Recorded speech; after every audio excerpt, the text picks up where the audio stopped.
Kalau lu kenal dengan orang yang punya masalah dengan amarah, atau lu sendiri sedang bergumul dengan ini, video ini baik untuk lu simak sampai tuntas.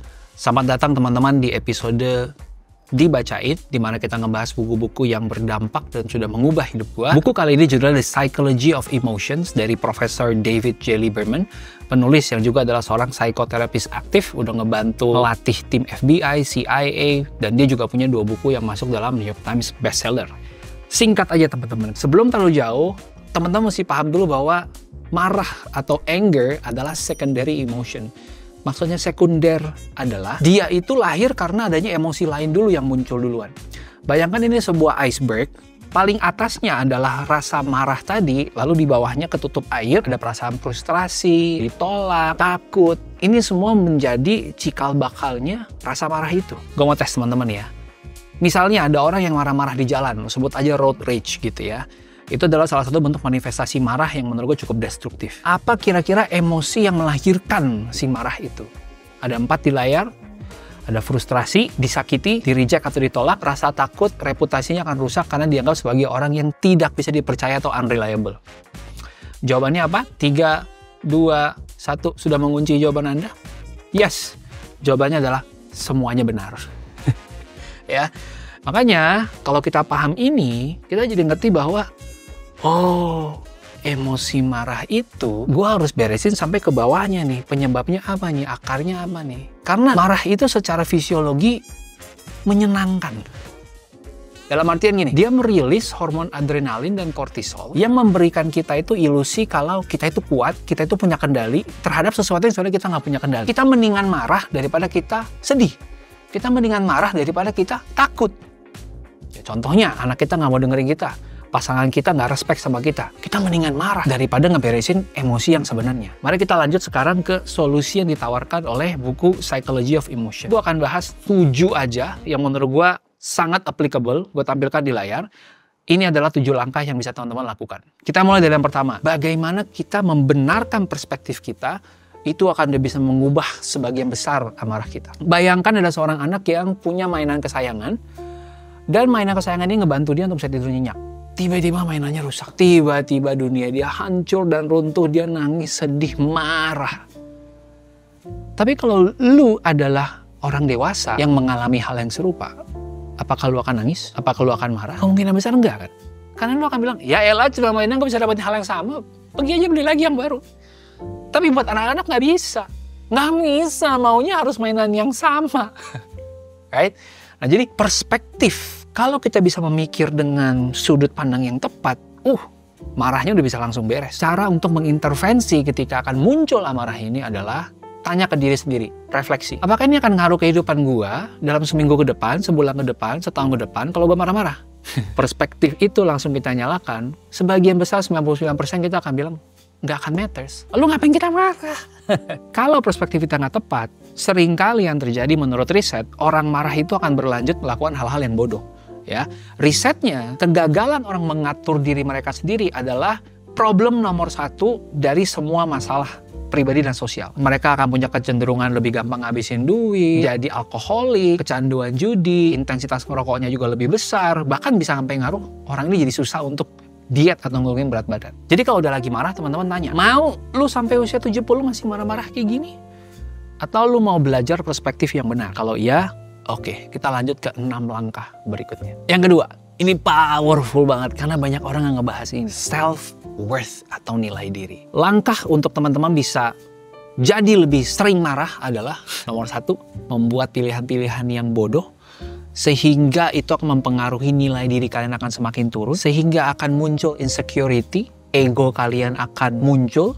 Kalian akan mulai marah-marah ke orang. Lu gak tahu apa yang lagi gue laluin gitu ya. Akhirnya perspektif semakin menyempit dan lu jadi gampang untuk ke-trigger dan marah. Dan sebaliknya, langkah untuk lu lebih gak marah-marah adalah buatlah pilihan-pilihan hidup yang lebih baik. Sehingga rasa percaya diri naik, nilai diri atau self-worth lu juga naik. Sehingga egonya turun.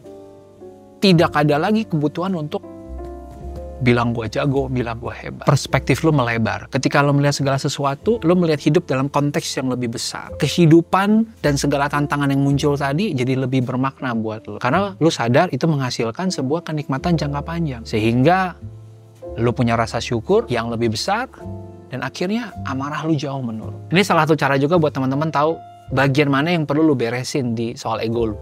Tanya, area mana dalam hidup lo sekarang yang lo ngerasa lo paling tidak pede dengan orang lain tuh lo ngerasa kecil banget di situ. Di situ biasanya lo perlu mulai beresin. Di situ yang lo mulai harus bikin keputusan-keputusan yang lebih baik.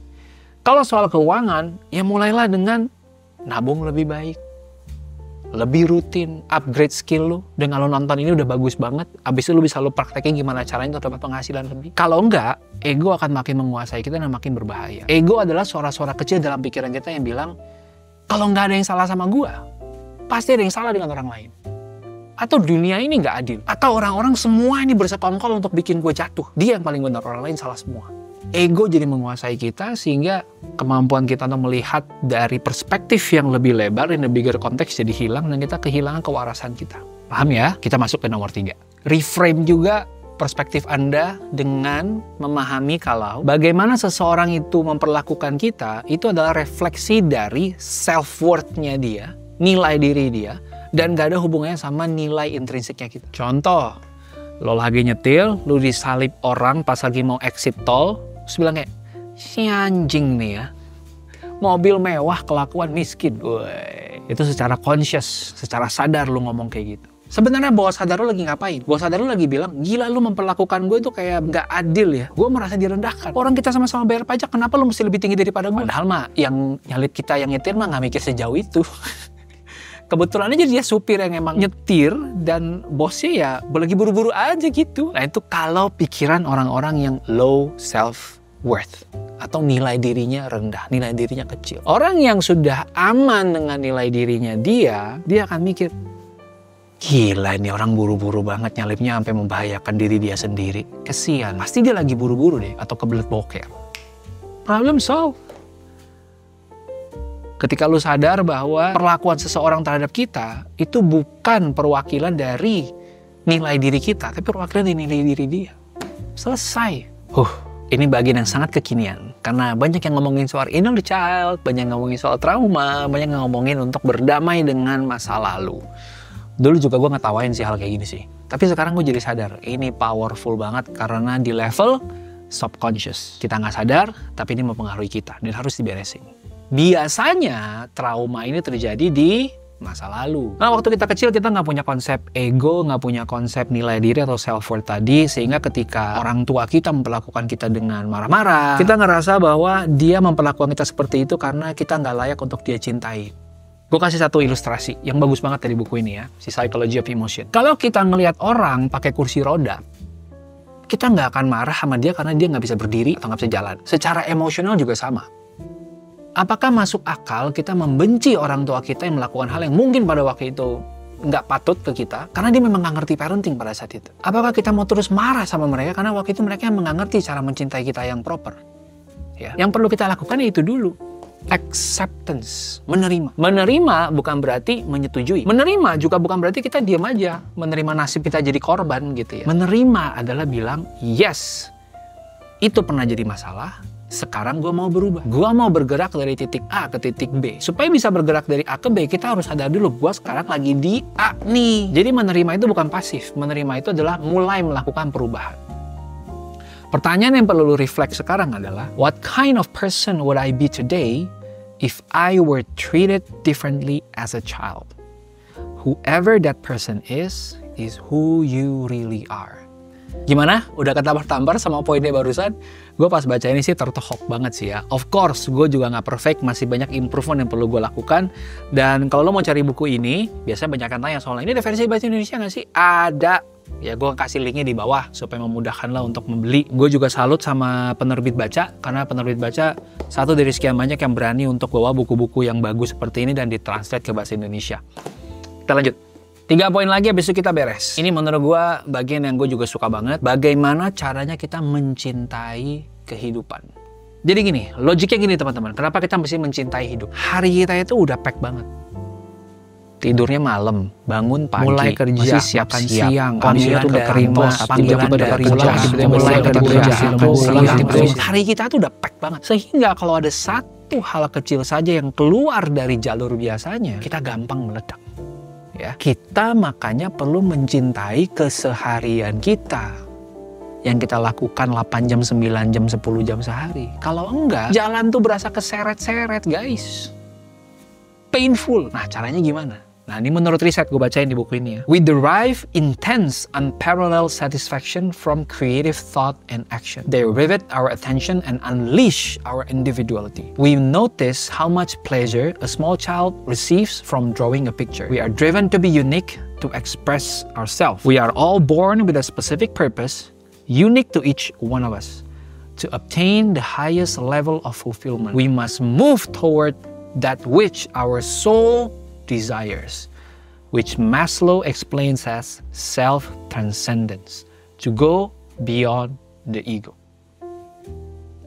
Jadi teman-teman, ini reflection yang bisa teman-teman lakukan. Apa yang akan lu lakukan kalau lu nggak bisa gagal? Apa yang akan lu kerjakan kalau misalkan lu nggak punya problem yang sekarang lu alami? Apa yang akan lu kerjakan kalau sebenarnya uang itu udah nggak jadi masalah? Apa yang lu akan lakukan kalau nggak akan ada orang yang tahu apa yang sedang lu kerjakan? 4 pertanyaan tersebut coba lu jawab, nanti lu akan dapet 1, 2, atau 3 hal yang sebenarnya lu pengen banget ngelakuin dibanding dengan yang sekarang lu kerjakan. Nah, tinggal lu cari gimana caranya lu bisa mendapatkan itu lebih banyak dalam keseharian lu. 5 poin ini adalah cara kita untuk beres dengan diri kita sendiri dulu. Sekarang 2 poin terakhir dari buku ini adalah bagaimana kita beres dengan orang lain yang men-trigger amarah kita.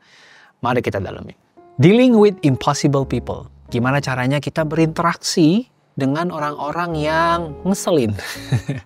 Ketika kita ketemu orang-orang kayak gini, yang pertama adalah kita mesti mengeluarkan sebanyak mungkin empati kita. Karena orang-orang yang ngeselin ini, dia itu sudah disconnect, tidak terhubung dengan jiwa dia yang sebenar. Biasanya orang-orang seperti ini itu punya rasa kesendirian, rasa loneliness yang tinggi, walaupun di tengah-tengah keramaian. Simpelnya gini, orang kayak gini tuh nggak bangun tidur terus lantas kepikiran, gue pengen melukai orang, gue pengen bikin orang kesel. Enggak. Hurt people, hurt others. Bukan karena dia orang jahat, tapi karena dia itu in pain. Dia itu lagi ngalamin rasa sakit. Terus, cara kita berurusan dengan orang ini gimana? Beberapa langkah yang bisa kita lakukan. Pertama, cari sisi baiknya dia dulu. Sebelum kita kira mulai komen ke sisi yang kurang. Yang kedua, share responsibility juga. Jadi orang seperti ini perlu dipuk-puk sedikit egonya dengan bilang, yang salah bukan lu doang, gue juga kebagian salahnya. Gue juga ada porsi yang bikin ini jadi nggak enak. Yang ketiga, berbicara dengan bahasa yang sopan, pelan, tone-nya nggak tinggi, dan bikin dia nyaman. Yang keempat, kalau mau mengkritisi, kritisilah dalam konteks privat, bukan di publik, setelah ada jeda waktu dari semenjak kejadian itu terjadi. Dan yang terakhir,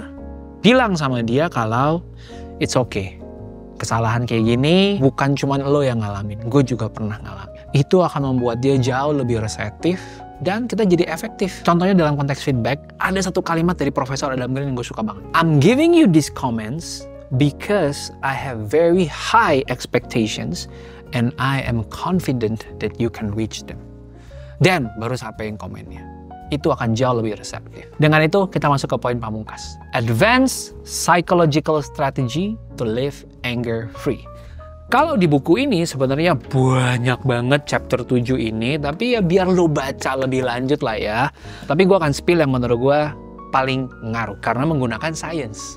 Gue suka banget kalau buku yang pakai science. Ini disebut dengan the power of neuroplasticity. Artinya, sel-sel di kepala kita, di otak kita itu sebenarnya ada neurons-neurons yang bisa membentuk jaringan-jaringan atau sambungan-sambungan baru. Tergantung sama apa? Tergantung intensitas kita mengulangnya sama frekuensi kita mengulangnya. Ada yang bilang 21 hari kita akan bisa mengubah sebuah habit menjadi habit baru. Ada lagi yang bilang 66 hari kalau menurut European Journal of Social Psychology. Kenapa ini penting? Karena di luar sana banyak orang yang bilang kalau lu marah harus lu keluarkan dan luapkan. Padahal yang terjadi adalah kelakuan yang buruk ketika kita ulangi dan ulangi lagi, dia akan semakin terpatri di otak kita, di saraf kita. Neuroplasticity tadi, dia membentuk jaringan-jaringan saraf baru yang bilang bahwa hey, bad behavior ini harus dilakukan terus.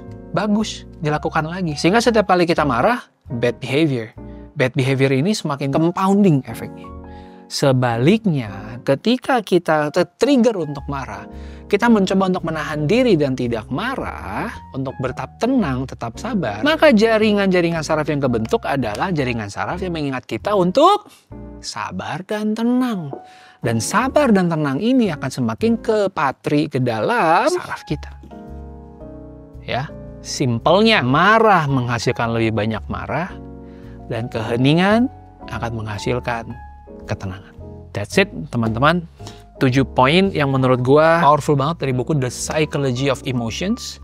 Tentunya teman-teman jangan sekedar mendengarkan atau membaca, tapi juga dicatat.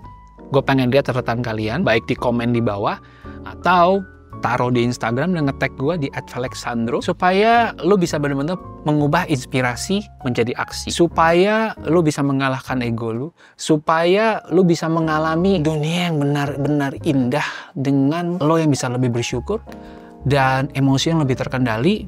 Dan gue yakin banget itu bisa improve sebanyak area dalam hidup lo, sehingga buku bukan cuma buku, tapi benar-benar bisa mengubah. Sekian dulu dari gue, salam belajar, berkarya, berbagi.